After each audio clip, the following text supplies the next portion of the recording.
પાવન પુરુષોત્તમ માસમાં દ્વારકાના જગત મંદિરમાં દર્શનાર્થીઓ અને રોકડ દાનમાં ધરખમ વધારો થયો છે। માત્ર એક મહિનામાં 17 લાખથી વધારે શ્રદ્ધાળુઓએ દ્વારકાના જગત મંદિરમાં દર્શન કર્યા હતા, જ્યારે દર્શનાર્થીઓ દ્વારા થયેલ ચઢાવાથી મંદિરમાં એક માસમાં ₹3.70 કરોડથી વધુની ધરખમ આવક નોંધાઈ છે।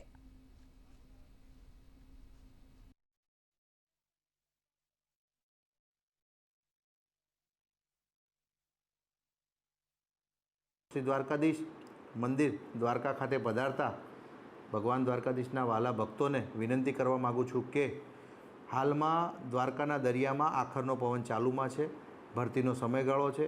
એ સમયગાળામાં દરિયામાં કરંટ વધારે પ્રમાણમાં જોવા મળતો હોય છે, જે પરિસ્થિતિને ધ્યાને લઈ આખેટના જે ઘાટ છે ત્યાં સુધી નાહવા માટે ના જાય અને ગોમતીજીમાં જે સ્નાનનો અનેરો મહિમા રહેલો છે તે પ્રમાણે પોતાની સુરક્ષાને ધ્યાને લઈ સેફ સ્નાન કરે અને વધારે ઊંડા પાણીમાં ના જાય એવી તમામને વિનંતી કરું છું, અપીલ કરું છું। સાથે જ શિવરાજપુર બીચ ખાતે પણ માનનીય કલેક્ટર સાહેબ દ્વારા જે જાહેરનામું પાડવામાં આવેલ છે એ અંતર્ગત પાણીમાં નાહવા માટે પ્રતિબંધ મૂકવામાં આવેલ છે, તો તમામે એમાં સહકાર કરવો, સહભાગી થવું।